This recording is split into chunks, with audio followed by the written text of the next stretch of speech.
Olá, bem-vindos ao programa Portal de Luz. Quando nos sentimos culpados por algum erro que nós cometemos, muitas vezes, quando se trata de algo mais sério, nós temos dificuldades em tranquilizar a nossa consciência e voltarmos a agir.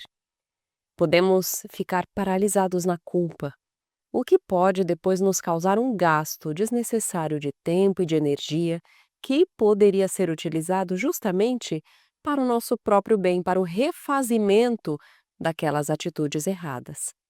De acordo com a doutrina espírita, como nós devemos então agir quando percebemos que erramos e sentimos então o coração assolado pela culpa? Nós vamos falar sobre este tema e outros no programa de hoje. E antes de começarmos, nós vamos ouvir juntos a mensagem psicografada por Chico Xavier. Prece por luz.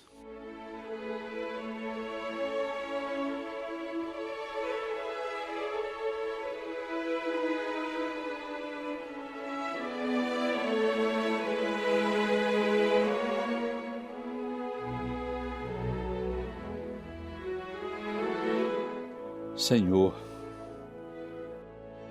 estamos em oração, rogando-te mais luz por acréscimo de misericórdia. Clareia-nos o entendimento, a fim de que conheçamos, em suas consequências, os caminhos já trilhados por nós. Entretanto, faze-nos essa concessão mais particularmente para descobrirmos, sem enganos, onde as estradas mais retas que nos conduzam à integração com teus próprios propósitos. Alteia-nos o pensamento, não somente para identificarmos a essência de nossos próprios desejos, mas, sobretudo, para que aprendamos a saber quais os planos que traçaste a nosso respeito. Ilumina-nos a memória, não só de modo a recordarmos com segurança as lições de ontem, e sim, mais especialmente, a fim de que nos detenhamos no dia de hoje, aproveitando-lhe as bênçãos em trabalho e renovação. Auxilia-nos a reconhecer as nossas disponibilidades. Todavia, concede-nos semelhante amparo, a fim de que saibamos realizar com ele o melhor ao nosso alcance. Inspira-nos, ensinando-nos a valorizar os amigos que nos enviaste. No entanto, mais notoriamente, ajuda-nos a aceitá-los como são, sem exigir-lhes espetáculos de grandeza ou impostos de reconhecimento.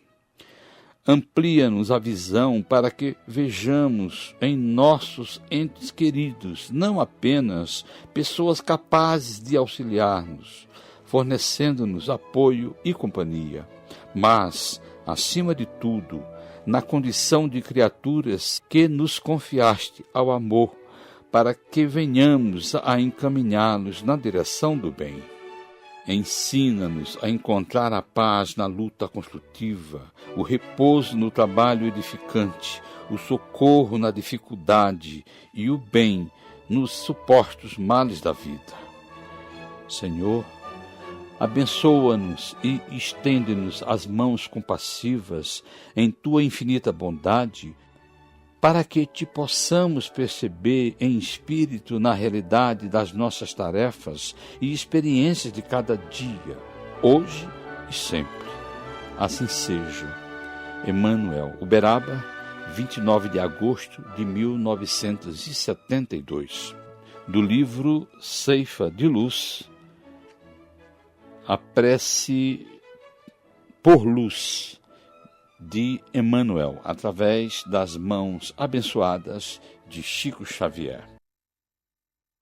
No livro Libertação, da coleção André Luiz, psicografada pelo nosso querido médium Chico Xavier, nós vemos no capítulo 5 uma cena em que o benfeitor Gúbio esclarece para André Luiz, no momento em que eles estavam numa cena com muitos espíritos desencarnados sofredores, um princípio muito marcante.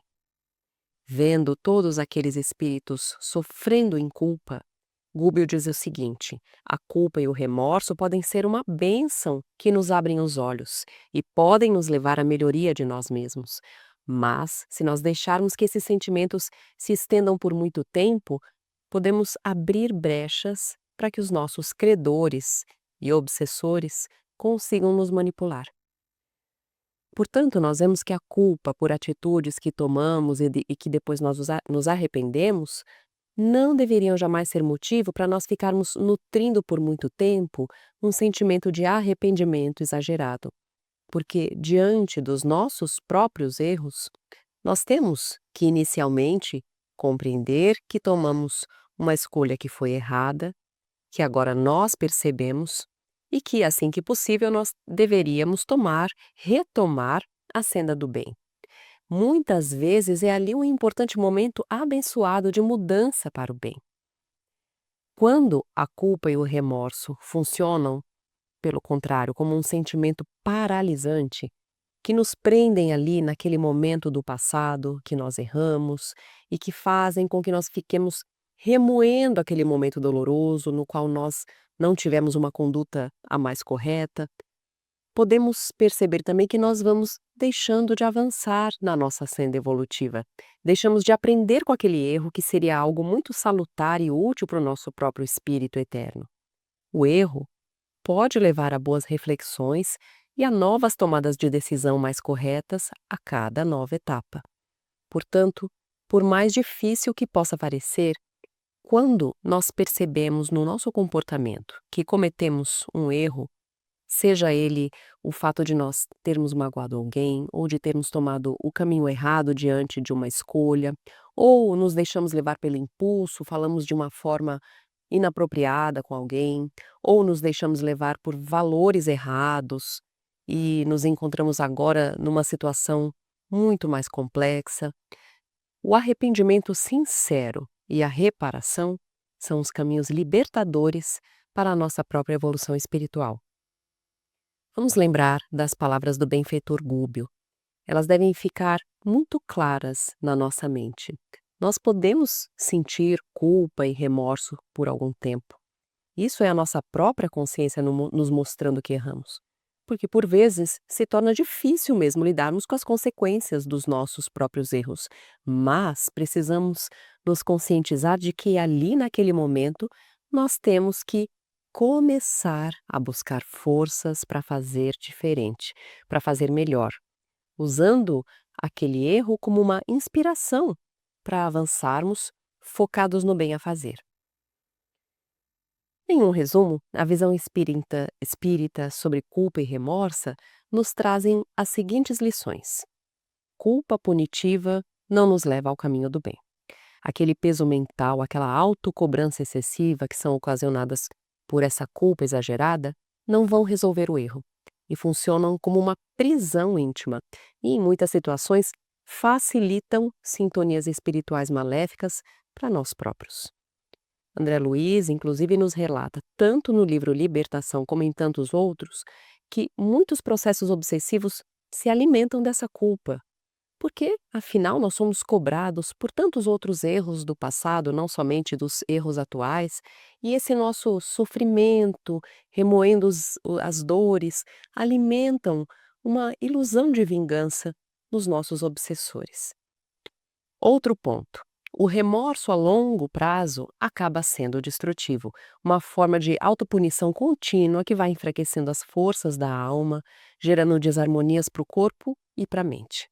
E, ademais, quando nós tomamos a decisão de seguir o caminho do bem, buscando refazer aquele caminho para o bem, nós podemos, inclusive, auxiliar todos ao nosso redor, encarnados e desencarnados, até mesmo os nossos obsessores, que podem perceber a nossa firme decisão a partir dali de fazer e pensar diferente. O arrependimento saudável significa reconhecer que falhamos, decidir mudar de atitude na medida daquilo que nós já conseguimos para não repetir aquele ato.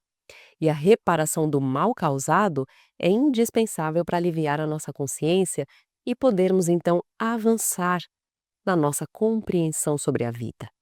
Cometer erros na experiência humana é, acima de tudo, aprendizado. Nós estamos aqui para aprender. Os erros que nós ainda cometemos são a expressão da nossa atual condição espiritual. Então, para quê? Para que demorarmos na culpa? Estes somos nós agora, errando e aprendendo. Reconhecermos um erro é oportunidade de mudança para o bem. Mostra que nós já conseguimos reconhecer aquele detalhe da nossa personalidade que ainda precisa ser aperfeiçoado.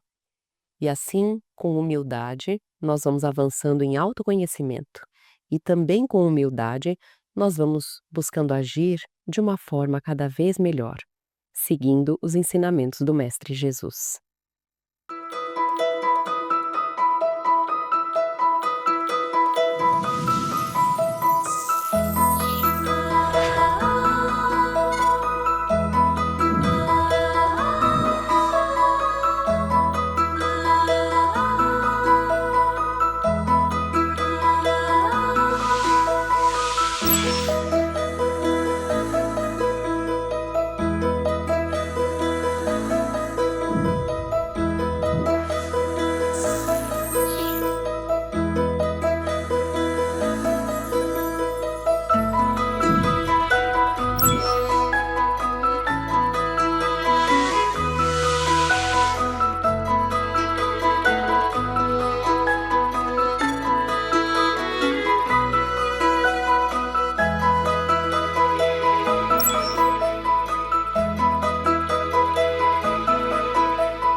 Olá, nós vamos agora ouvir a nossa amiga Sandra Marinho no quadro Educa Tua Alma.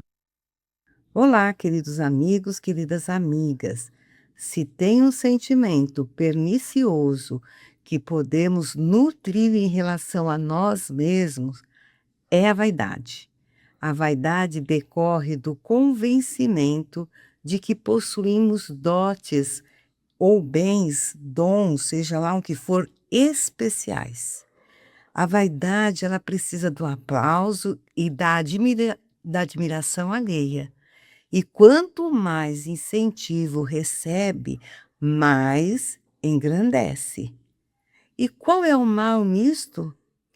O que poderia acontecer, né, de ruim a uma pessoa só pelo fato dela ser vaidosa? Entretanto, não é tão simples assim. Acredito que qualquer um de nós já se viu, se pegou vaidoso pelo menos uma vez na vida. O nosso ego infla e passamos a não querer decepcionar a opinião alheia. O pior é quando nos convencemos que de fato somos melhores que os outros, né? Seja em um ou mais quesitos. O compromisso com o vaidoso é manter aquilo que ele se acha possuidor. Então esse é o compromisso dele. É assim, daquilo que ele imagina que tem e que é o alvo dos elogios, do reconhecimento, a qualquer preço. Então este é o alvo do vaidoso. Não tem preço para ele manter-se nessa posição. Concordam que a pessoa nesse estado de espírito se fecha para tudo que venha do outro, pois afinal ele ou ela vem em primeiro lugar, ou seja, a vaidade, sem dúvida, é um braço potente do egoísmo. A vaidade faz esquecer o mérito das outras pessoas, até mesmo daquelas a quem deveríamos honrar por nos ter ajudado, apoiado, ensinado e até se sacrificado para que pudéssemos estar na posição que tantos admiram. Não é preciso dizer mais nada, pois todos sabemos que o egoísmo, tão acalentado pela vaidade, é um enorme mal, impedindo ou postergando indefinidamente o desenvolvimento moral e, consequentemente, espiritual da raça humana. Tomemos como exemplo o modo de vida de Jesus, tão bem exemplificado pelo nosso querido Chico Xavier. Em especial relacionado ao tema vaidade, encontramos a seguinte passagem de sua vida contada no livro Lindos Casos de Chico Xavier, de Ramiro Gama. Então, esse caso começa assim. Chico acabava de ver sair à publicidade mais um dos belos e úteis livros psicografado pelas suas mãos abençoadas. E além de cartas elogiosas ao seu trabalho, ele recebia pessoalmente em Pedro Leopoldo, em Belo Horizonte, quando lá comparecia, louvores e mais louvores de confrades e irmãos outros simpáticos ao espiritismo. E cada qual lhe citava um fato que mais lhe agradou, realçando o valor do livro neste ou naquele aspecto.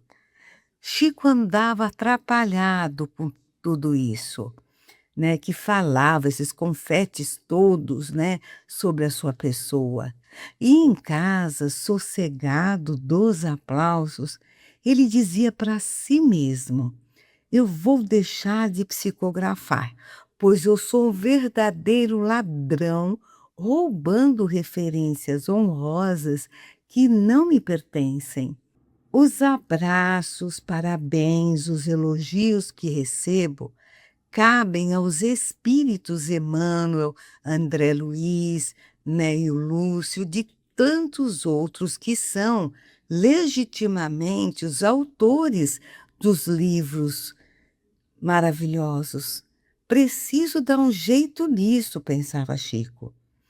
Foi então que Neio Lúcio, observando seus pensamentos, sorrindo, lhe aparece e diz: não há razão, Chico, para sentir-se você magoado com os elogios. Também os merece. Não, Neio. Sinto-me como um ingrato, ladrão, indigno. Bem, Chico, vou contar-lhe uma pequenina história. Neio Lúcio disse para ele. Em certo município, 2 distritos se defrontavam separados apenas por uma pequena distância. Um com a população quase toda enferma, sem recurso de espécie alguma. O outro cheio de vida, abundância, remédios. Apenas faltava um agente intermediário entre os 2 distritos. Ninguém queria servir de ligação e realizar o trabalho socorrista. Foi quando, como mandado do céu, apareceu um burrinho humilde, manso, que com pouco trabalho tomou-se apeado, obediente e capaz de levar, sem ninguém, do distrito rico ao distrito pobre, os recursos de que careciam os irmãos enfermos e sofredores. O burrinho, foi então, que o burrinho, tendo ao lombo 2 jacás, um de cada lado, foi recebendo as dádivas.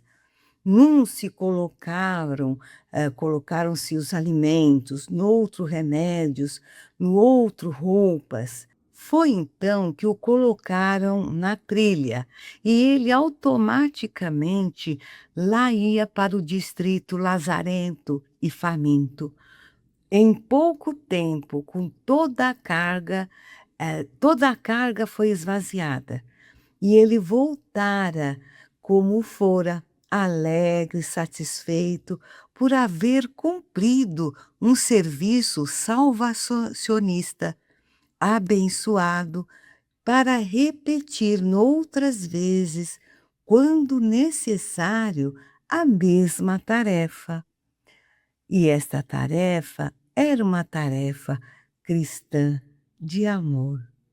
E antes que Neio Lúcio concluísse, Chico exclamou: está bem, Neio. Eu, então, sou como o burrinho. Aceito o serviço. E nunca mais ele se importou com os louvores, certo de que agora sabe qual é a missão que realiza entre a terra e o céu, junto à grande causa. Gostaram? Fiquemos por aqui e até o próximo encontro. E agora nós vamos ouvir o nosso amigo Maida com o Momento Doutrinário. Olá, amigas e amigos, como sempre, é uma alegria imensa estarmos juntos em mais um momento doutrinário. Hoje convidamos a todos para refletirmos sobre os ensinamentos a respeito do tema Envelhecer é perder ou ganhar? É uma publicação feita pela Federação Espírita do Paraná, no periódico Momento Espírita, que nos esclarece dizendo: chega um dia em que nos olhamos no espelho e percebemos que o tempo deixou suas marcas. Os cabelos mudaram de cor, a pele não mais reflete o frescor da aurora, o corpo pede mais pausas. O simples ato de se levantar da cama ou do sofá exige mais esforço. O processo do envelhecimento envolve perdas concretas, como a agilidade que nos permitia correr sem cansaço. Quase sempre esse momento vem acompanhado de tristeza, como se fosse um lento processo de perdas. Enfrentamos a despedida de entes queridos, o que nos obriga a encarar a finitude de forma inevitável. No entanto, a vida, sábia professora, nunca retira sem oferecer algo em troca. Envelhecer é o equilíbrio delicado entre o desbotar do corpo e o florescer da consciência. Com o passar dos anos, aprendemos a ouvir mais e a falar menos. Descobrimos que nem toda batalha precisa ser travada e que muitas discussões podem ser evitadas com um simples silêncio. Conta-se que o senhor, sentado em um banco da praça, observava crianças correndo e rindo, cheias de energia. Alguém comentou com um certo tom de pesar que ele já não podia fazer o mesmo. Ele sorriu serenamente e respondeu: É verdade, mas hoje eu consigo amar sem pressa, perdoar sem esforço e compreender sem julgar. O corpo pode cansar, mas a alma amadurece. Aquilo que antes parecia urgente perde a importância.